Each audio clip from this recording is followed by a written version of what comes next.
Good evening all of you my dear friends. मैं नरेंद्र आपके अपने इस यूट्यूब चैनल पर मैं तो नरेंद्र पर आपका बहुत बहुत आभार स्वागत करता हूँ। हमने जो profit and loss chapter start कर रखा है उसकी क्लास अभी तक 11 हो चुकी है। कंटिन्यू चैप्टर आगे वो स्टार्ट करते हैं। क्लास नंबर 12 को स्टार्ट करेंगे। जो क्वेश्चन आपको इस बोर्ड पर दिखाई दे रहा है इस क्वेश्चन से हम क्लास को कंटिन्यू स्टार्ट करेंगे। इस क्वेश्चन में क्या दिया है, A vendor buys some lemons at the rate of 11 for Rs 10 and sells at the rate of 4 for Rs 5. What will be the result? हमें क्वेश्चन के अंदर क्या पूछा है, कहता है कि एक विक्रेता कुछ नींबू 10 रुपए में 11 के हिसाब से खरीदता है और फिर क्या करता है और 5 रुपए में 4 के हिसाब से वो बेच देता है, तो इसका परिणाम क्या होगा। हमें क्वेश्चन में यही पूछा है। पहले क्यों क्या कहता है कि 10 रुपए के हिसाब से 11 नींबू खरीदता है, ये तो है 10 रुपए में 11 के हिसाब से खरीदता है और 5 रुपए में 4 के हिसाब से बेच देता है। पहले ये तो क्या, vendor buys some lemons at the rate of 11 for Rs 10 and sells at the rate of 4 for Rs 5। ये में दिया कि 10 नींबू 11 नींबू यानी 10 रुपए में 11 नींबू खरीदता है और 5 रुपए में 4 के हिसाब से वो बेच देता है। पहले क्या करते हैं, नंबर ऑफ आर्टिकल्स, क्या करते हैं, नंबर ऑफ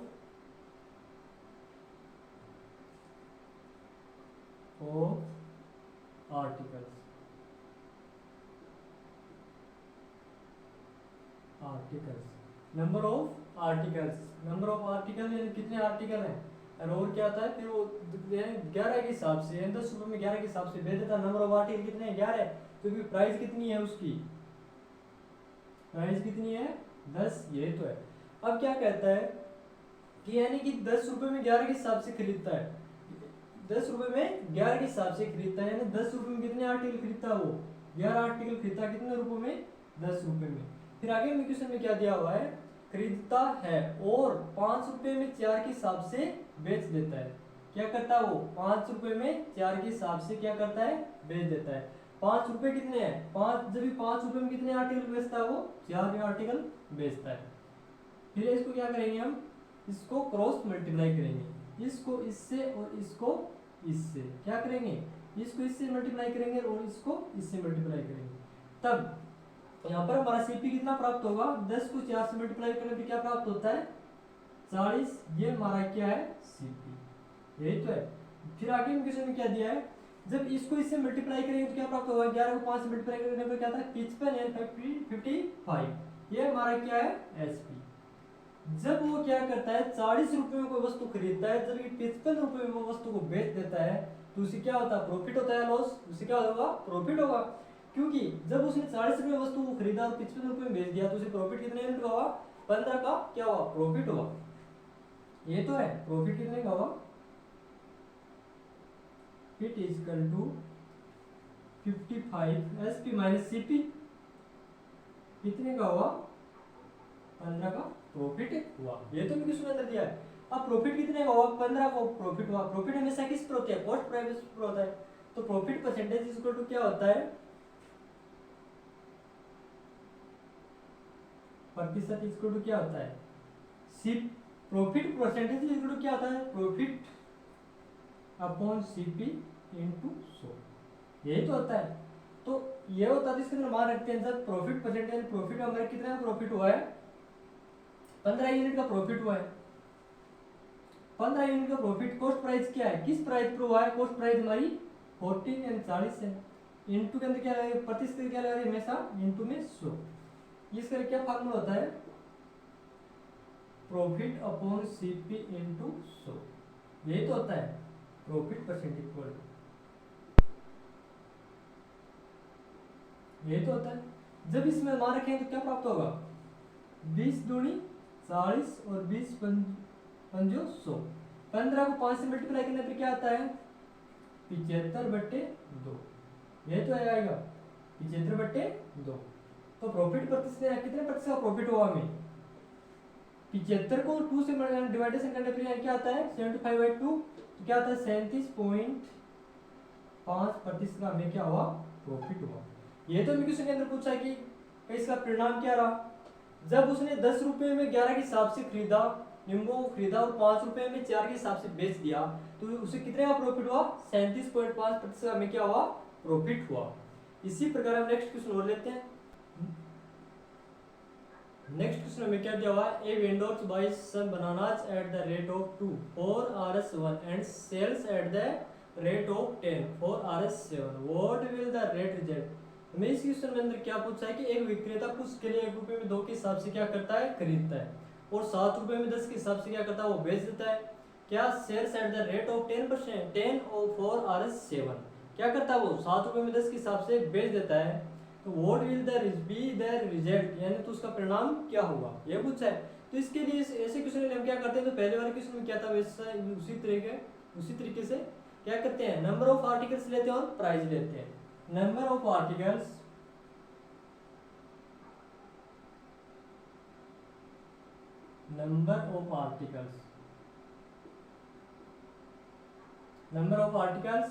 और प्राइस, ये तो करते हैं। पहले क्या कहता है कि इसमें क्या कहता है कि a vendors buys some bananas at the rate of 2 for RS1, क्या करता है कि एक विक्रेता कुछ केले 1 रुपए में 2 के हिसाब से खरीदता है। 1 रुपए में कितना केले खरीदता है, वो 2 केले खरीदता है। फिर आगे क्या दिया है, और क्या करता है वो 7 रुपए में 10 के हिसाब से क्या करता है, वो सेल्स करता है, नहीं बेच देता है।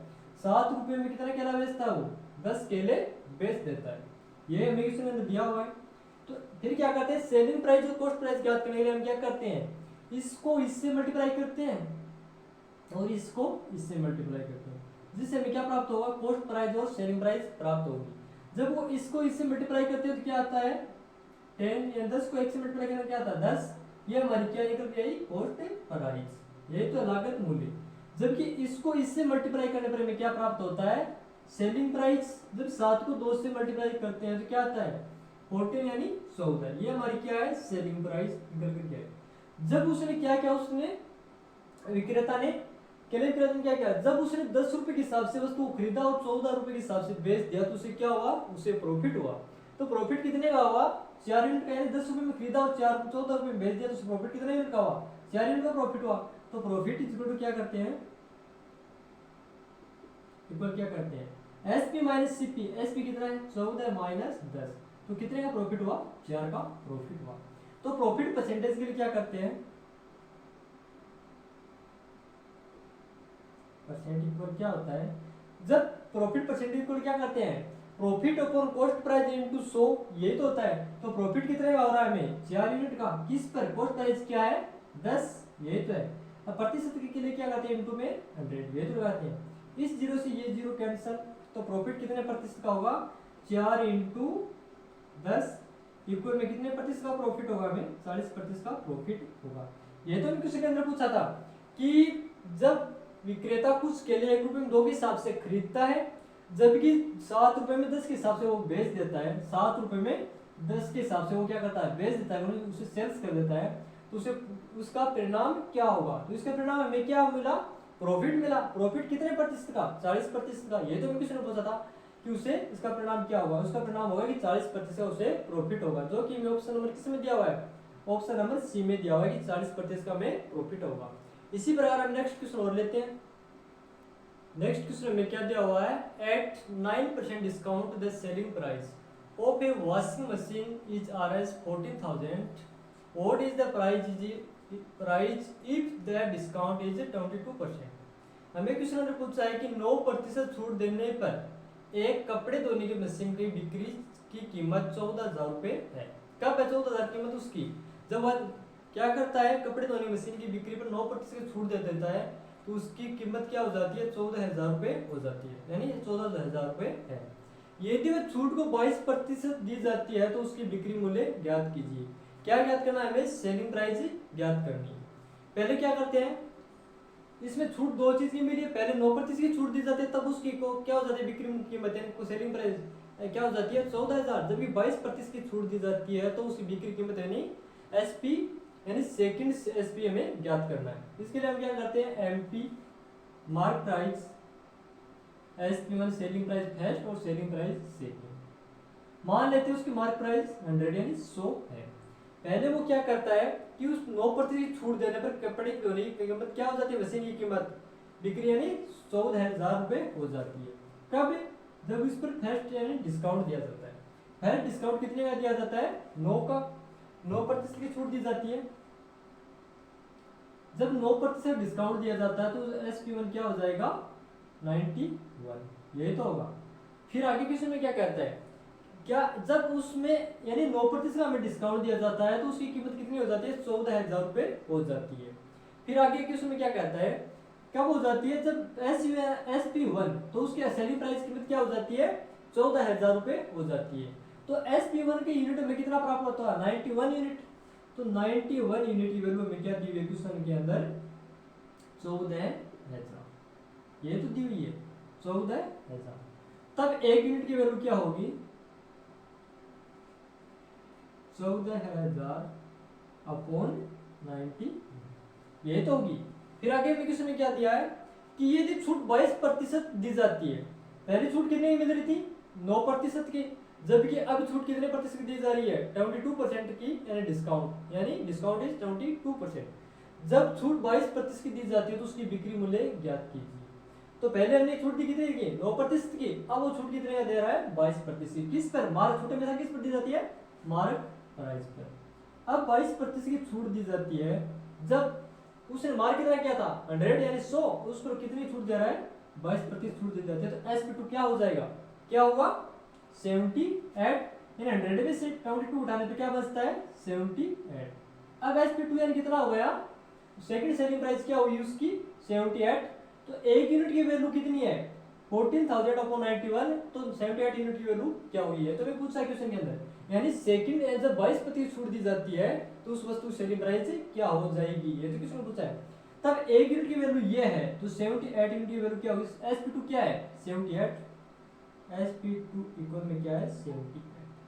तब एक यूनिट की वैल्यू ये है तो 78 यूनिट की वैल्यू क्या हो जाएगी, ये तो क्वेश्चन में पूछा है।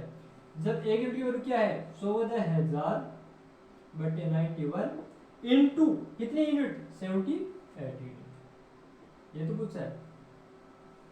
इसको 13 से मल्टीप्लाई करेंगे काटने में क्या बात प्राप्त होता है 13 13 से 51।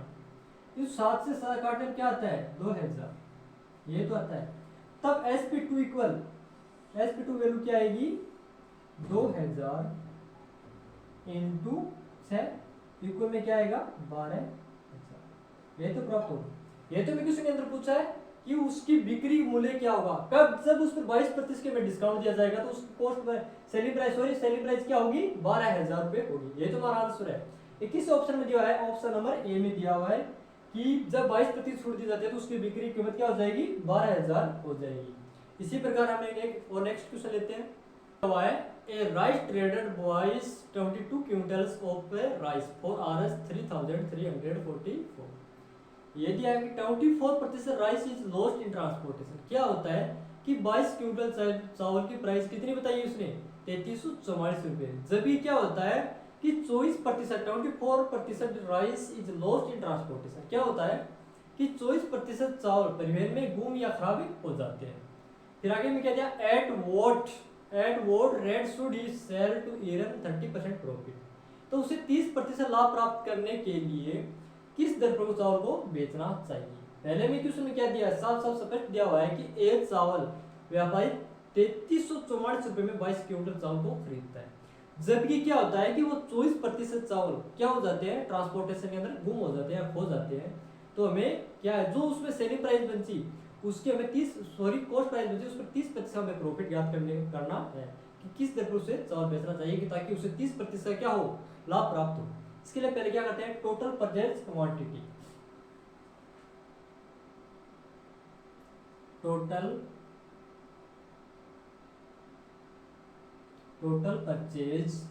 परचेज क्या क्वांटिटी 22 क्विंटल चावल की, total purchase quantity TITY, total purchase quantity और कितने चावल है वो 22 क्विंटल चावल इक्वल टू 22 क्विंटल राइस, यही तो है। Total purchase quantity equal to 22 quintal rice, यही तो है। तो आफ्टर लास्ट फिर क्या होता है वैल्यू से परचेज कितने चावल किए थे 22 क्विंटल चावल को क्या था उसने खरीदा था, जबकि फिर आगे क्या होता है कि 24% चावल परिवहन में खराब या गुम हो जाते हैं। 24% rice is lost in transportation. तो क्या होता है, आफ्टर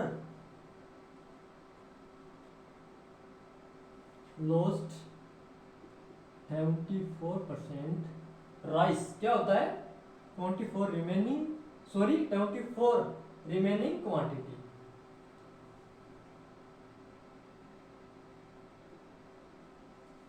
रिमेनिंग क्वांटिटी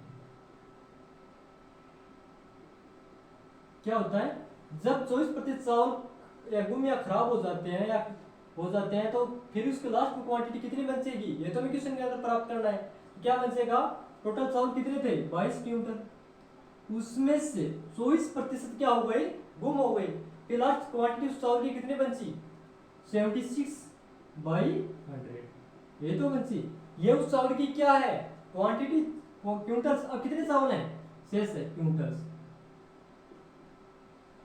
ये तो हमें प्राप्त करना था। अब कितने चावल शेष बचे उनके पास, 22 इंटू 76/100 क्विंटल्स चावल उसके पास क्या रिमेनिंग यानी शेष है। जब इसको सोल्यूशन करते हैं, सोल्व करने पे क्या प्राप्त होगा, 11, 50, 25, 38, 38 को 11 से मल्टीप्लाई करने पे क्या आता है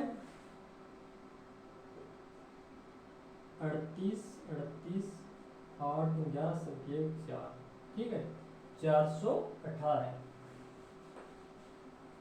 418 बार डिवाइडेशन कितने से करना है 25 से, 25 किस से करना है 25 से, 25 25 11 5 6 1 8, 25 को 6 से मल्टीप्लाई क्या था 150, क्या बचता 8 1 0.0,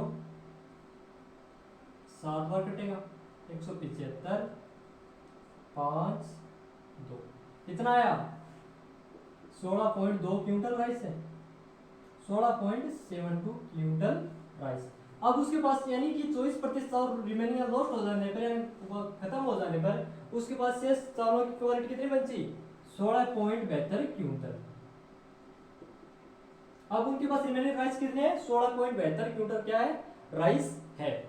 फिर आगे में क्वेश्चन में क्या दिया है, जब सीपी कितना है यानी सीपी यानी 3344 रुपए, क्या है उसकी सीपी कॉस्ट प्राइस अब क्या है सीपी इज इक्वल टू 3344 रुपए, कितने राइस की है 16.72 क्विंटल राइस की प्राइस क्या है 3344 रुपए।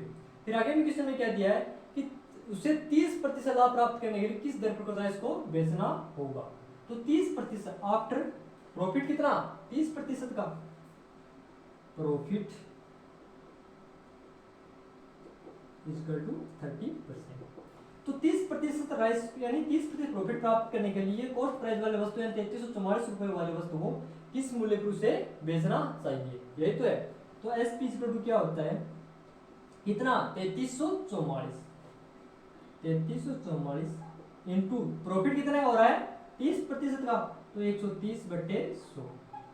इसको सॉल्यूशन यानी सोल्व करने पर हमें क्या प्राप्त होगा, इससे को इससे काटते हैं, ठीक है 0 से 0 कैंसिल, ये 0 से 0 कैंसिल, 3344 इंटू 13 क्या प्राप्त होगा 4 × 12 सर के 4 × 12 30 सर के 1 9 1 10 1 9 सॉरी 4 × 12 2 सर के 1 4 × 12 1 13 13 1 3 × 9 1 10 की बिंदु सर के 3 × 9 1 10, ये तो प्राप्त हुआ 4 4 3 3 क्या प्राप्त होगा 2 7 4 3 4, यह प्राप्त हुआ। कितना प्राप्त हुआ, जब ये एक अंक के नीचे बट्टे में 10 है तो कितना प्राप्त होगा एस पी इक्वल टू 4347.2, ये तो प्राप्त होगा, कितना होगा 4347.2, ये क्या है हमारी सेलिंग प्राइस है। फिर हमें आगे क्या करना है 30% लाभ प्राप्त करने के लिए किस दर पर चावल को बेचना चाहिए, कितने चावल को 16.72 क्विंटल राइस को किस कीमत पर बेचना चाहिए।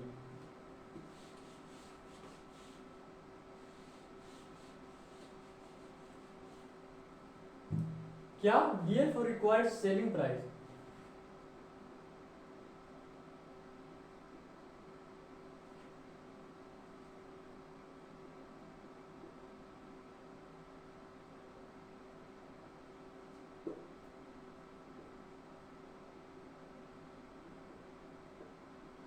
सेलिंग प्राइस क्या गियर for required for selling price किसकी required selling price per quintal, ये तो पूछा है पर क्विंटल, पर क्विंटल ये तो पूछा है। तो क्या होगी पर क्विंटल रिक्वायर्ड उस साल की, क्या है एसपी, क्या हमारे पास 4347.2 अपॉन क्या, कितने चावल है टोटल 16.72 क्विंटल राइस है, यही तो है। तो फिर क्या है, राइस है तो एक आगे पूछा है कि वो किस दर पर बेचना चाहिए, तो पर क्विंटल के लिए डिवाइडेशन करने पर क्या प्राप्त होगा, इनटू 100, 2 जीरो हटाने के लिए इनटू ये पॉइंट हटाने के लिए बटे में 10, पॉइंट से पॉइंट दोनों कैंसिल, इस जीरो से ये जीरो कैंसिल। तो 43, 47 और 20, 43, 47, 20 को किससे मल्टीप्लाई करेंगे, सॉरी डिवाइडेशन करेंगे 1672 से। 1672 से डिवाइडेशन करने पर क्या प्राप्त होता है, 2, 16 दूनी 72, 4, 7, 14 सर के 70 सर के 1, 2, 1, 3, कितना प्राप्त हुआ 3344, चलिए ये तो प्राप्त होगा। फिर क्या करेंगे 3001, आगे क्या करेंगे 2, 1672 को कितने से मल्टीप्लाई करने पर डिवाइडेशन होता है पूरा पूरा 6, 2, 1, 43, 4, 6, 36, 4, 40, 4, 6, 4, 10, तो 6 से मल्टीप्लाई करने पर क्या आता है 0, 0, 3, 2, यानी पूरा पूरा डिवाइडेशन होता है 0। तो पर क्विंटल राइस की प्राइस कितनी हो जाएगी 260 रुपए, ये तो है पर क्विंटल राइस।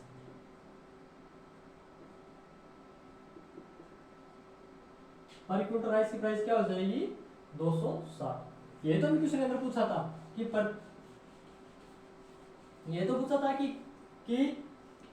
उसे 30% लाभ प्राप्त करने के लिए किस दर पर चावल को बेचना चाहिए, 30% प्रॉफिट कर प्राप्त करने के लिए चावल को किस रेट पर बेचना चाहिए 260 रुपए पर क्विंटल के हिसाब से चावल को बेचना चाहिए। आज के लिए इतना ही बहुत है। प्लीज क्लास को लाइक करिए, शेयर करिए तथा सब्सक्राइब करिए, हर क्लास का नोटिफिकेशन आप तक पहुंचता रहे। Thank you.